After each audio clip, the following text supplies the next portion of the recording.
Welcome to another deep dive. This time, we'll be exploring Gustavo Adolfo Bécquer, a pretty important figure in Spanish Romanticism.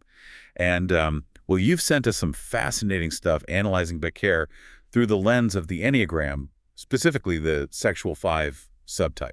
Definitely unique take. It's not the usual literary analysis. Yeah. Right, we're trying to understand the man, not just dissect his poems. Exactly. And Bécquer was complex, a man of incredible depth, and the Enneagram really helps us understand him as a person and an artist. Yeah, right away the source points out this duality in Bécquer's life. Yeah. Chronic illness could explain the fragility associated with sexual fives, but he also had this incredible inner strength poured into his art. See, that's where it gets interesting. Sexual fives, or the intense five, often find strength through their inner world. Bécquer's physical frailty might have pushed him further into introspection and creativity. Not a limit, but a different kind of strength. From within. Exactly. Think about his Remus. You see the awareness of vulnerability, of how fleeting life is, but there's also this yearning for something more, something transcendent. Fragility, but also a desire for something beyond the ordinary. And that resonates with the sexual five's desire for intense, almost spiritual experiences. Absolutely. And one way Bécquer accessed this was through nature. Now, every romantic poet loved nature, right? Yeah, what's so special about Bécquer? Well, the source suggests for him, nature wasn't just a pretty backdrop. It was a sanctuary, a place to process emotions and a source of inspiration. So we need to go deeper than just nature imagery and see how Bécquer might have been reflecting his inner world. Exactly. Sexual fives need a protected inner realm. For Bécquer, nature seems to have provided that. The raw power of nature without other people, which can be overwhelming for a sexual five.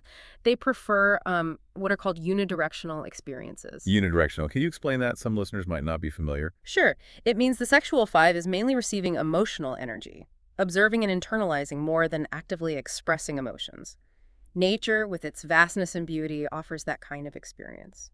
So when we see Bécquer writing about stormy seas or desolate landscapes or the solitude of a forest, we should think of those as more than just romantic flourishes. Right. They could be reflections of his inner state, his need for space to be alone with his thoughts. And that brings us to another key aspect of the sexual five, their relationship with emotions. Intense sensitivity, but they also crave distance. Wanting the fullness of life, but from a distance. Yes. And we see this in Bécquer's work, too. Longing, vulnerability, heartbreak, but also restraint, channeling emotions into art. Expressing, but not being consumed. One way to see it, the source uses Rema as an example. Bécquer seems to reject earthly love for an intangible ideal. Which could be seen as idealizing love, avoiding messy relationships, which sexual fives tend to do. Very astute. Makes you wonder how much of Bécquer's personal life is in his poetry. Something to think about as we go deeper. Speaking of going deeper, the source highlights another theme tied to idealized love nostalgia. Yeah, that longing for the past, for lost moments. Bécquer's work is full of it. And if we connect it to the sexual five, there's the tendency to retreat into memories to cope with the present. That could explain why nostalgia is so prominent in his writing. Insightful. The source even uses a line from Rima L. about swallows that never return, symbolizing irreplaceable love lost.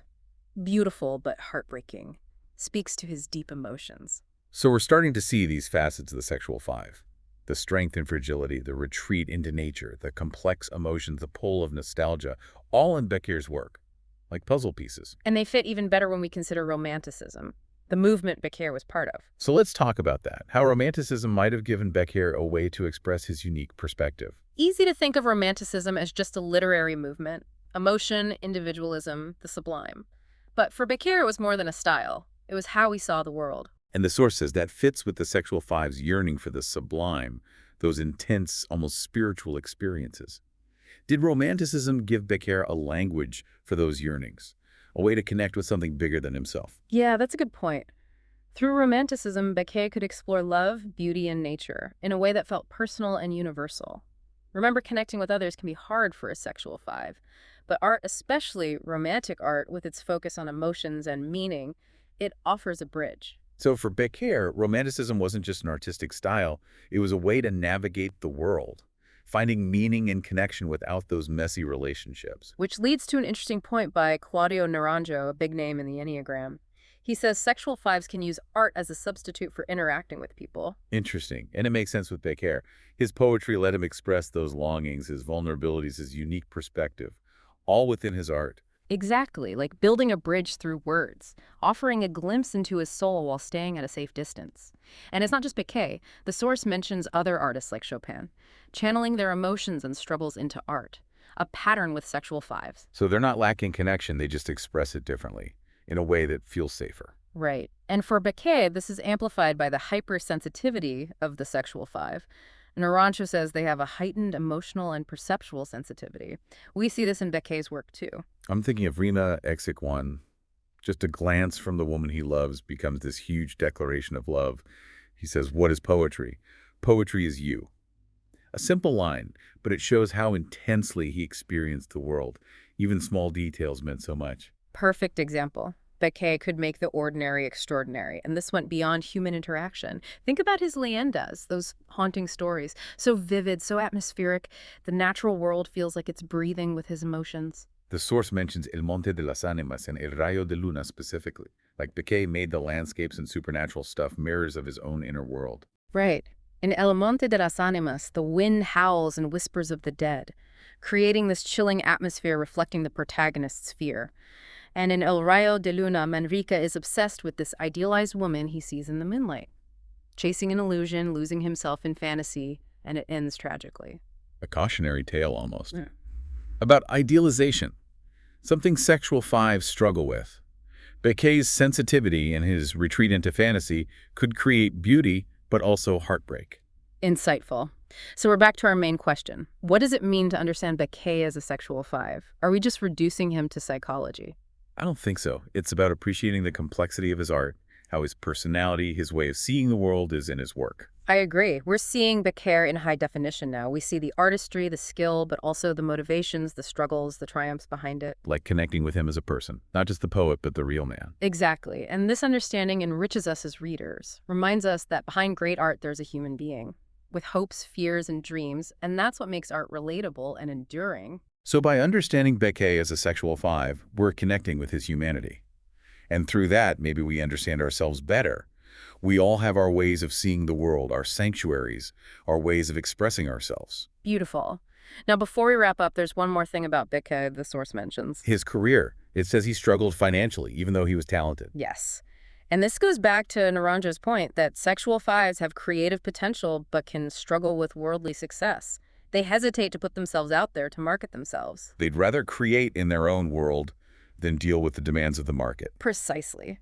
Makes you wonder if Bécquer's struggles were partly because of this tension, prioritizing pure art over a successful career. So does true art require that kind of detachment?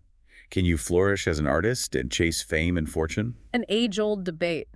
No easy answer. But Bécquer seems to have focused on expressing himself, not on external validation. Maybe that's why his work still resonates today. Raw, authentic, unfiltered by commercial success. So his struggles might have actually made his art more powerful. A paradox. It is. Success can have many forms. Bécquer might not have been rich or famous, but he's one of Spain's most beloved poets. His work touched countless lives and still inspires people today. A testament to self-expression. Bécquer was sincere, and that transcends time and place. Absolutely. So as you explore, Bécquer, keep this in mind. You're not just reading a poet, you're seeing a soul laid bare. His struggles, triumphs, his unique view, it's all there. And maybe by understanding Bécquer, we understand ourselves better too. That's a beautiful thought, and it leads perfectly into our outro. Yeah, it's amazing that with all those challenges, he still produced so much powerful work. Makes you wonder how his writing style was shaped by the sexual five perspective. Great question. Scholars have debated this for ages, but the Enneagram gives us some new angles. For example, sexual fives are known for their attention to detail. They're very observant, absorbing information and thinking it through deeply. So could this be seen in his language, his imagery, even the structure of his poems? Absolutely. Look at his symbolism. It's not just decoration. It's carefully chosen layers of meaning.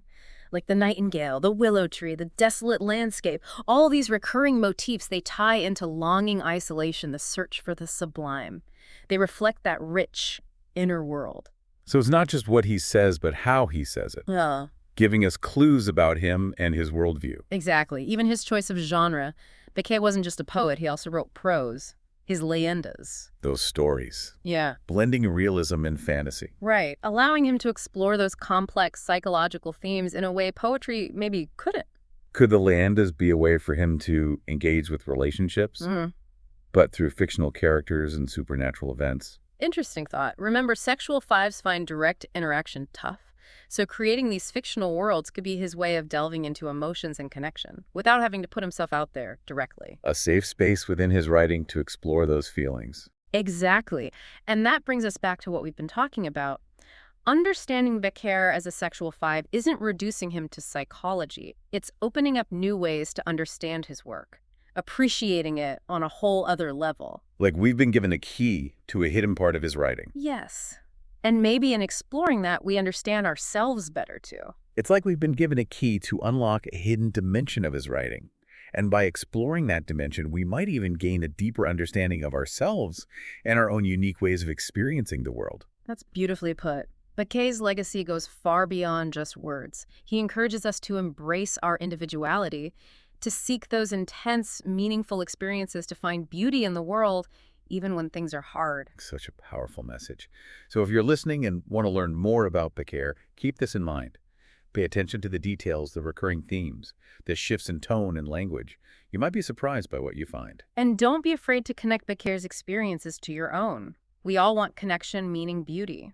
Maybe by exploring Bécquer's world, we can understand our own a little better. This has been a really great deep dive. Thanks for sharing this perspective on Bécquer with us. My pleasure. Bécquer's work deserves to be read and loved for years to come, and hopefully our conversation will get people to take a closer look.